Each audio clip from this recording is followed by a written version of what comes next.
Hello, 21st century learners. I'm Tutor Floy, and I'll be your virtual mentor as you explore the realms of literary texts.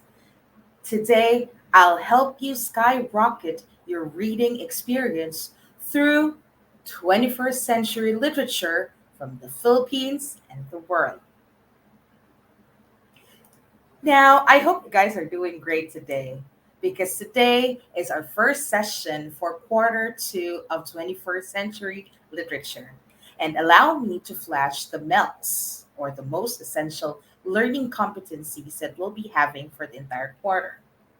First, writing a close analysis and critical interpretation of literary texts, applying reading approach, doing an adaptation of these, requiring you guys to identify representative texts and authors from Asia, North America, Europe, Latin America, and Africa.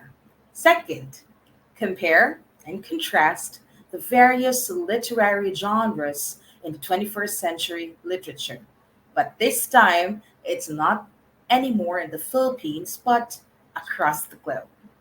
Third one, you will be asked to join me in producing your very own adaptation or representation of the literary text that you've read. And you'll be doing this by using multimedia and other techniques that are paired with your ICT skills. And finally, you have to undergo a peer and self assessment of the creative adaptation of literary text. And of course, you'll be doing that with the criteria. I know the MELCs list in here can be quite overwhelming because of the length, but mind you, this is one of the simplest set of MELCs out there. And allow me to break down the different lessons that we have for the quarter. This session, we are going to tackle how to write a close analysis and critical interpretation of literary texts and get to know the different reading approaches that you may use as you interpret such texts. Second, we are going to differentiate the different literary genres in 21st century. And again, our focus would be world literature. On the third week, we are going to have our own set of creative literary adaptations. And on the fourth, we are going to have a self and peer assessment of creative adaptation of a literary text, this time with a special focus on Asia. On the fifth week, North America. On the sixth week, Europe. Seventh, Latin America. And the eighth, Africa. So that's about it for the list of topics that we have for the quarter. And I hope you'll join me not just today, but in the sessions to come. So, what really are we going to discuss today? Very simple. We have two goals today.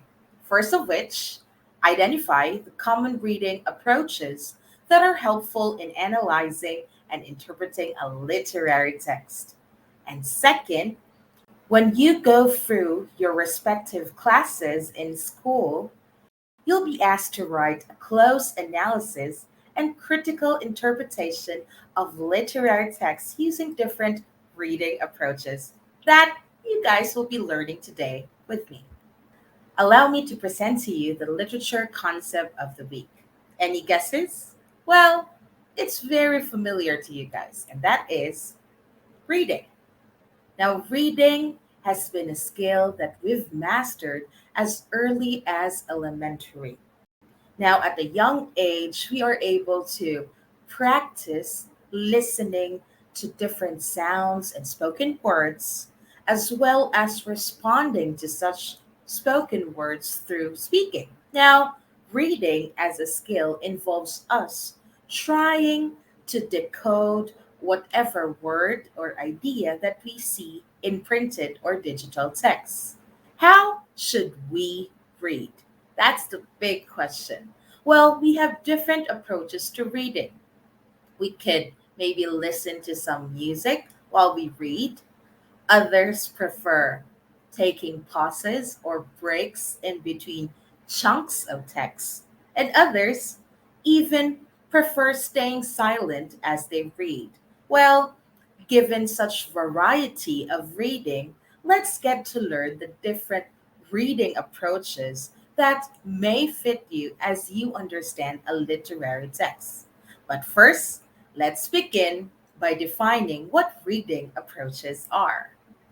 Well, reading approaches are described as the planned and explicit actions, or in other words, very direct, evident actions or obvious actions that help readers translate whatever is written or printed to actually identifying or understanding its meaning.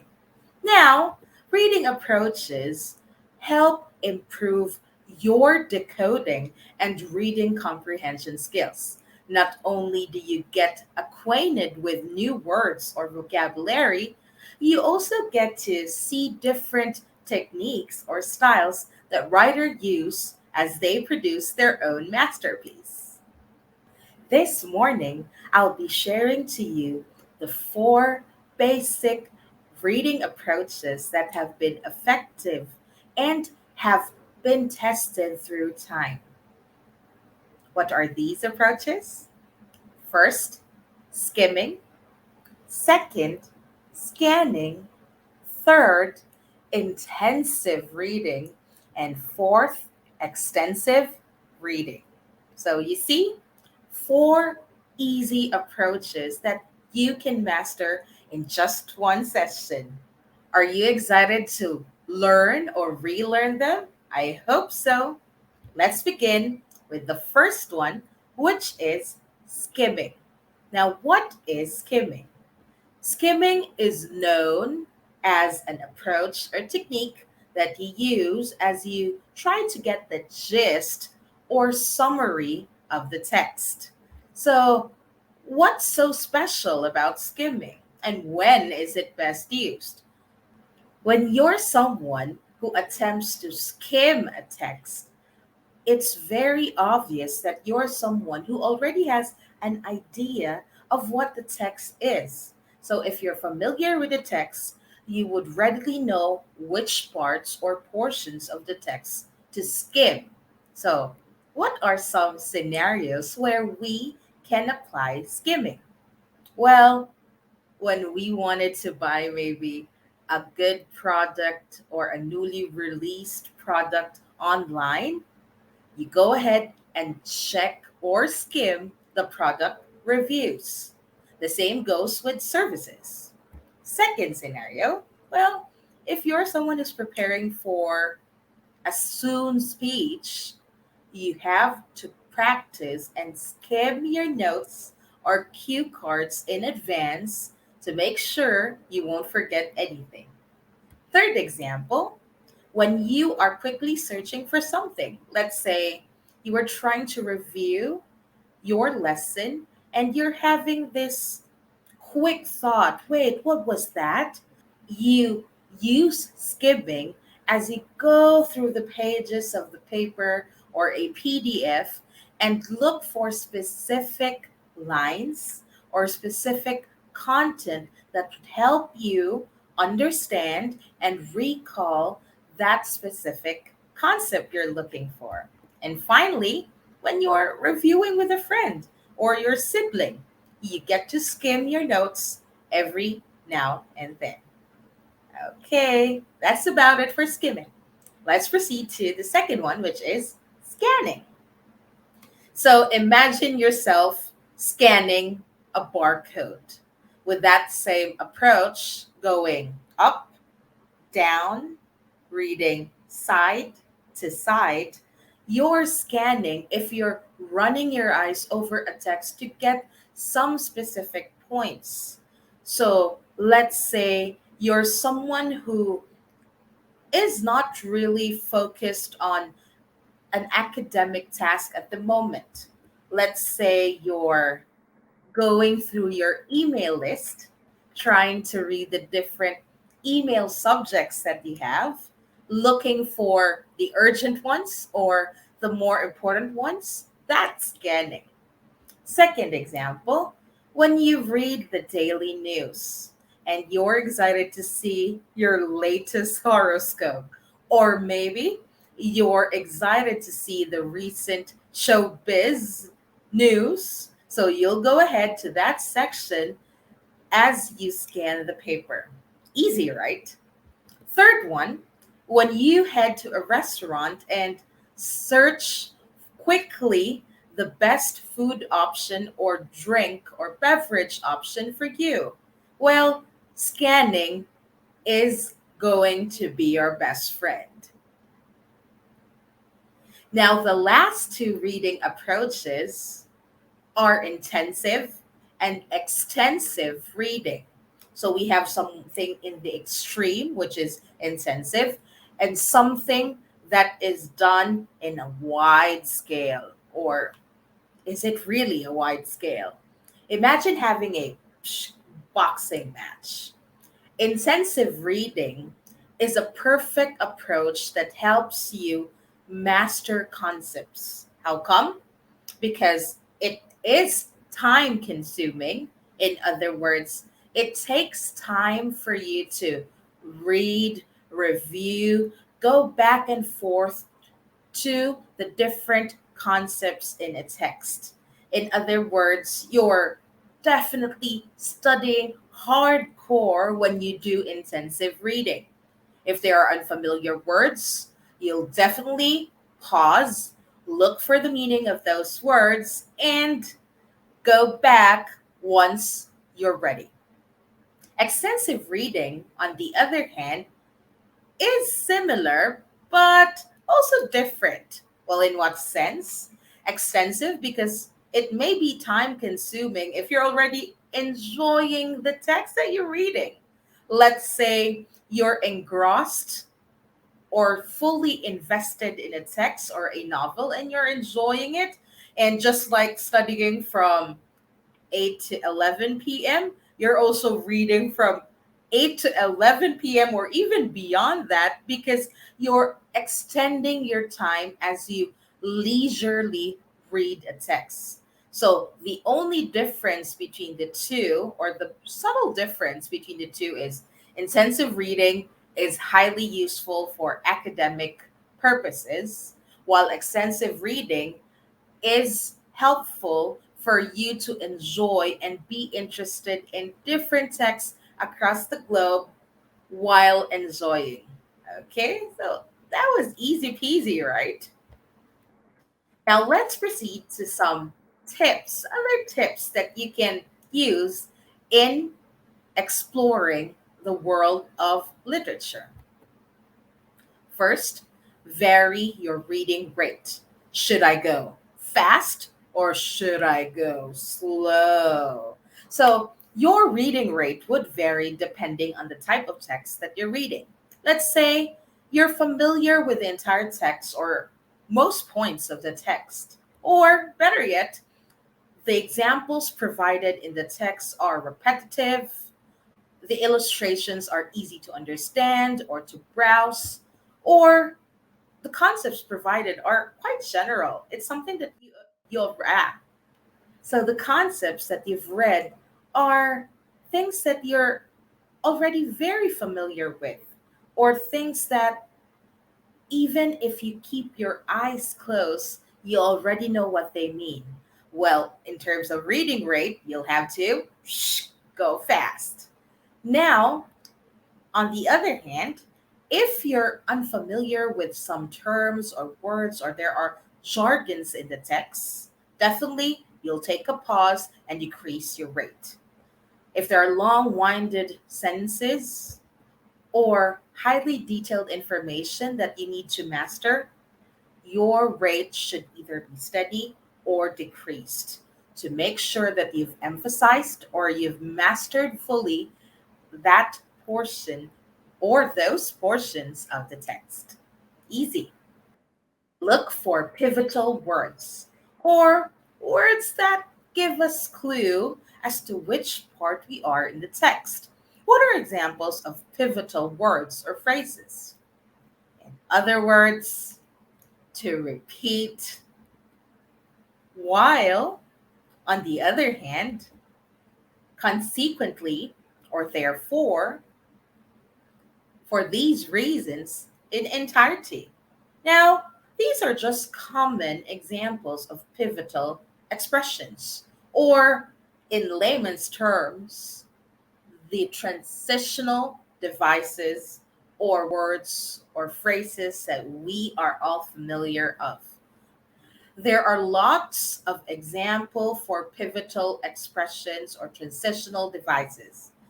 With a click of your mouse and a type in your search engine, it'll be so easy to get to know different set of transitional devices that you can use in writing and of course in understanding a text.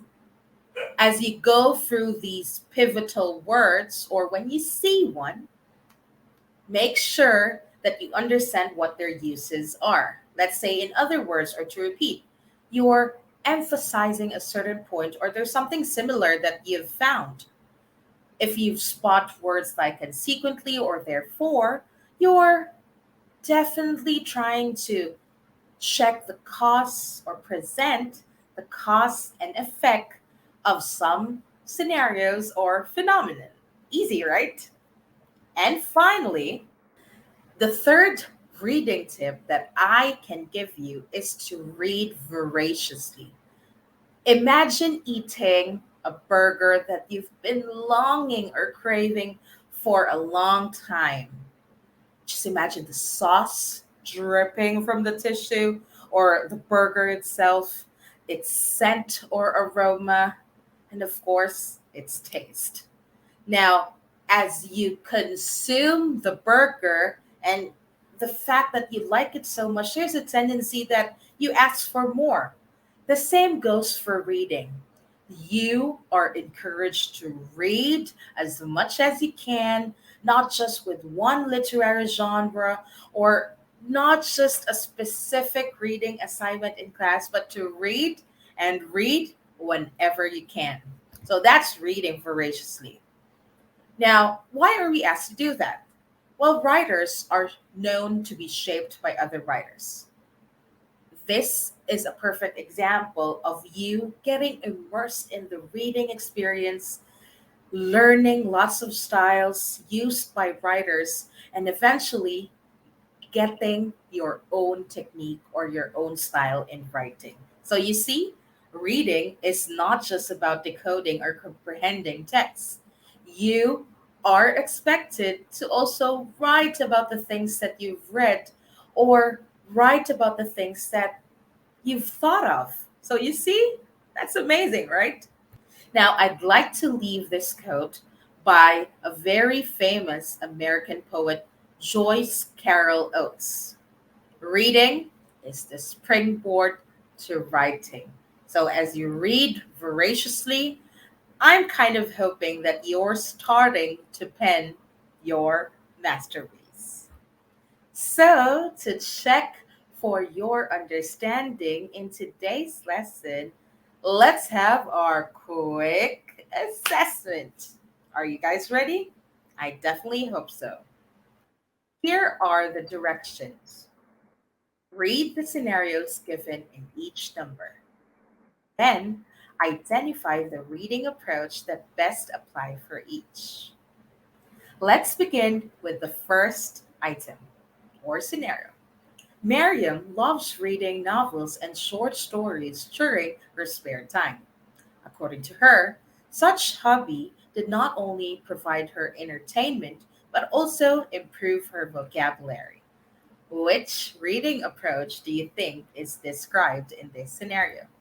Is it A, extensive reading, B, intensive reading, C, scanning, or D, skimming? Three, two, one.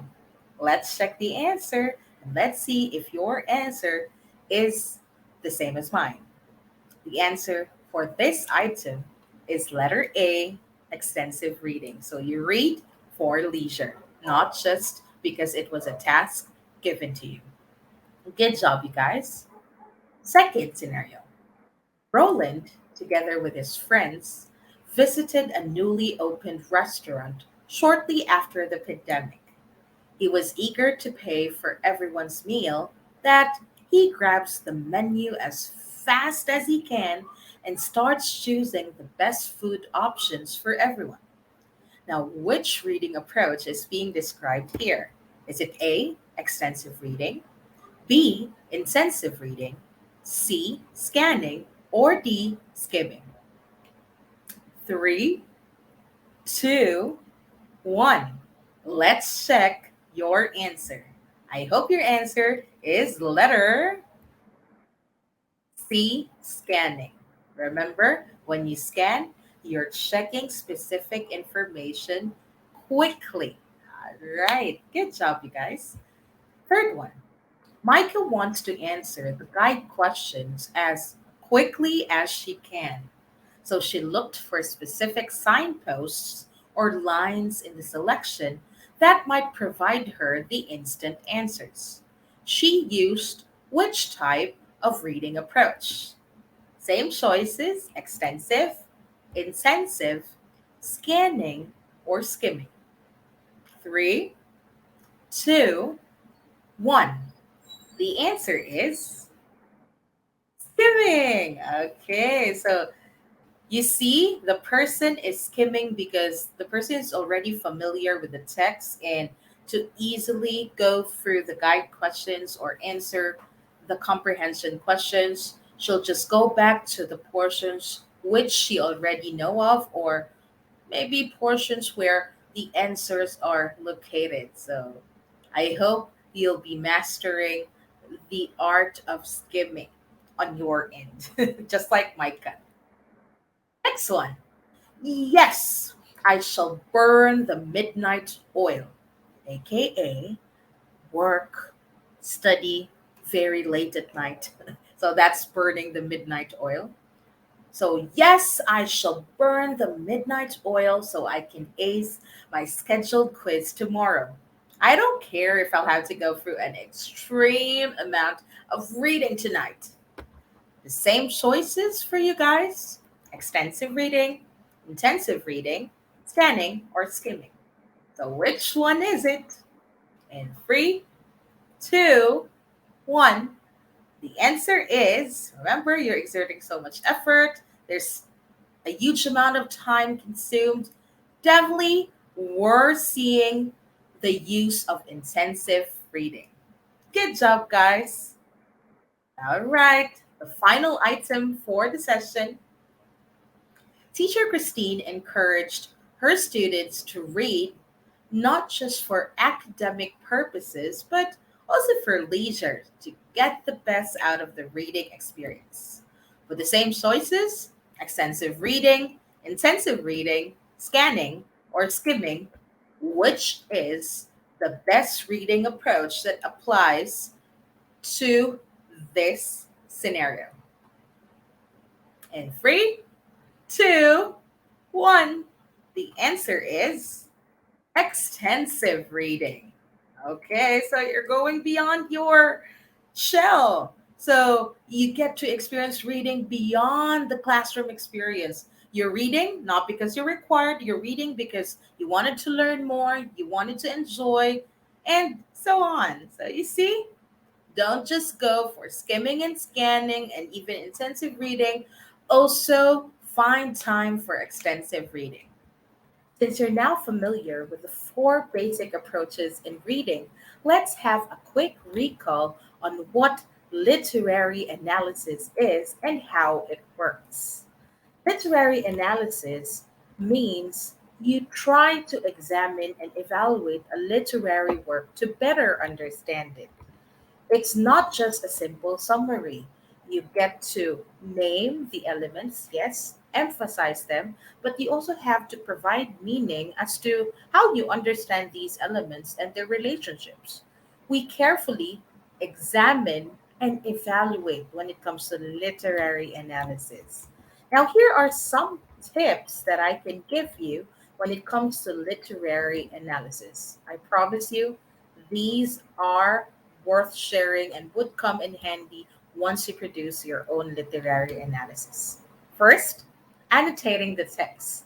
This means you're trying to underline, highlight keywords and phrases that strike you, especially the ones that you think are significant, or maybe something that you question or you doubt in terms of the text, or maybe things that you highly approve of in the text. These can be written or typed outside the text margin.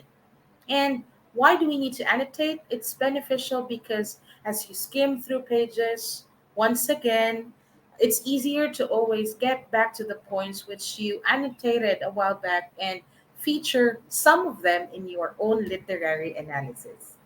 Second tip, comparing and contrasting the personalities or decisions that characters make.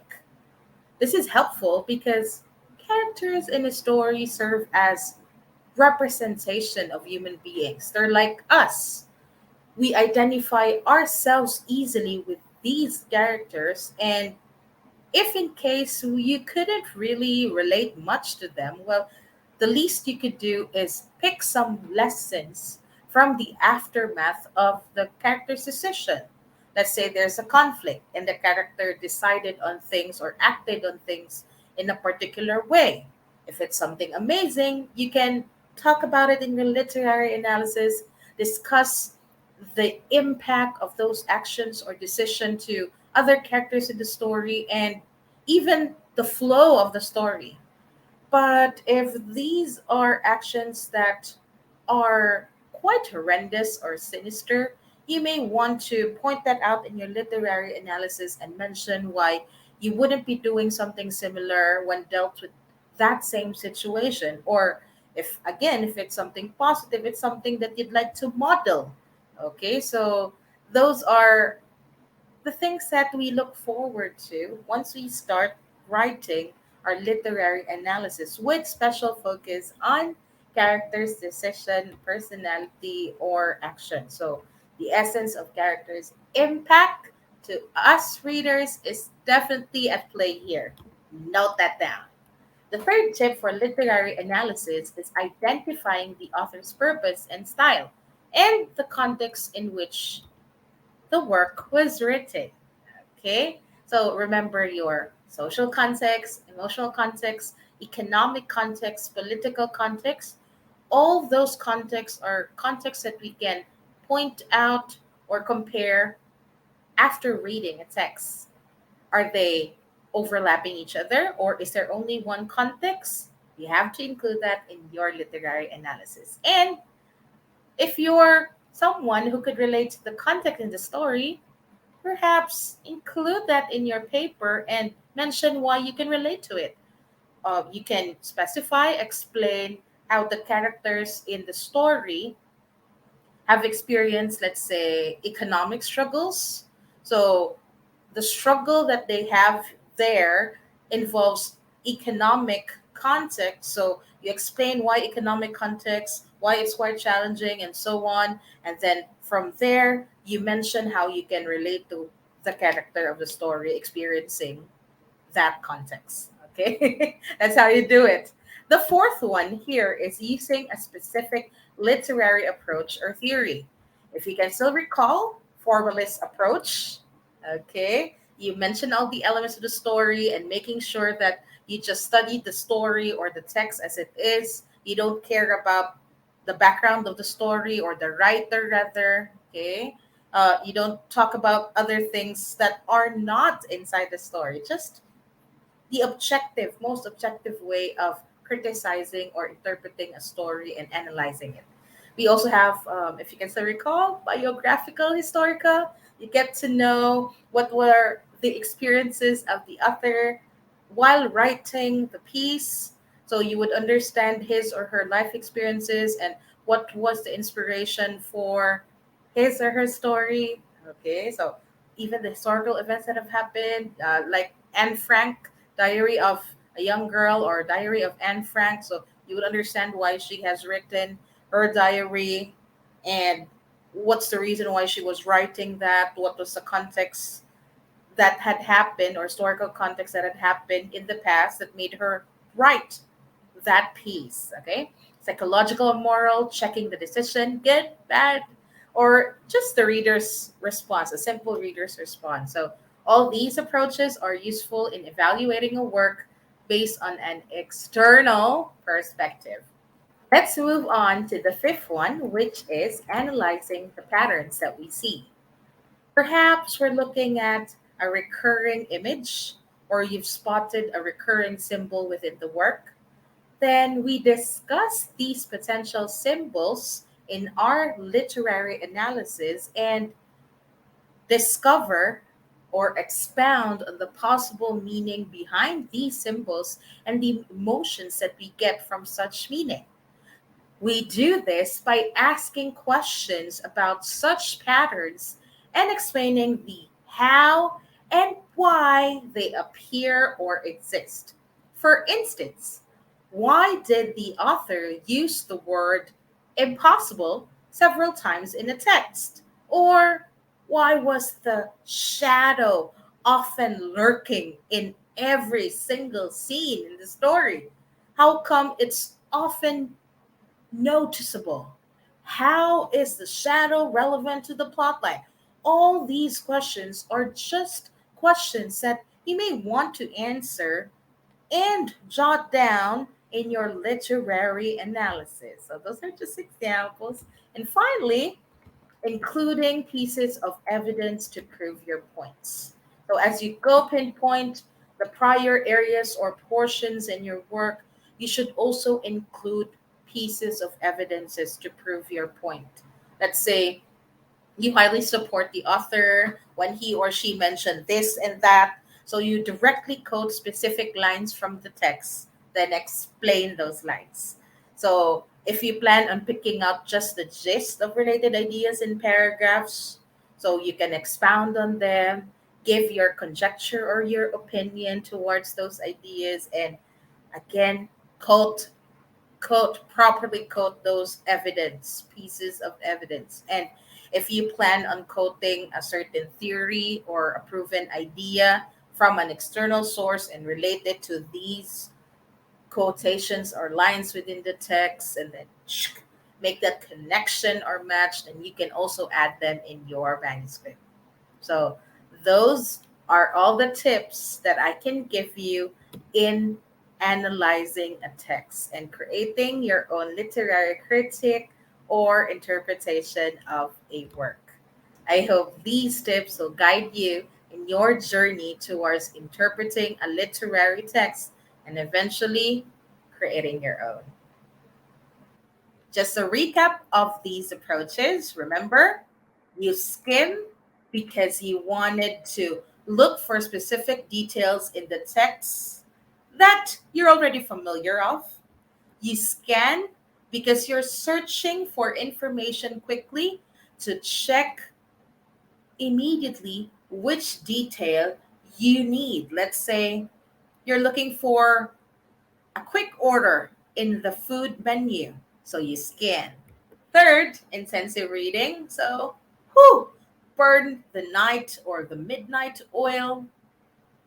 You study and study, read and read, go back and forth just to be familiar with the entire reading material. And finally, extensive reading. Whew, whew. No more homework or reading assignment. You just read for leisure. You read because you want to. All right. And I'd like to leave this weekly quote for you guys by Anna Quinlan. Books are the plane and the train and the road. They are the destination and the journey. They are home. So I hope you will be using your reading skills at an optimum level and consider books and any form of literary text as your best friend, your plane, your train, and your road, and making them eventually your destination, your journey, and home. How? Just read, relate with others, discuss ideas of text with or among others, and maybe even pen your own written masterpiece. Well, that's about it for today's session. Once again, this is Shooter Floy reminding you to read more literary texts and explore the extent of your imagination. The realm of possibility awaits. Go now and start working on your masterpiece. Do tune in for another episode in 21st century literature from the Philippines and the world. Thanks for watching. Toodles!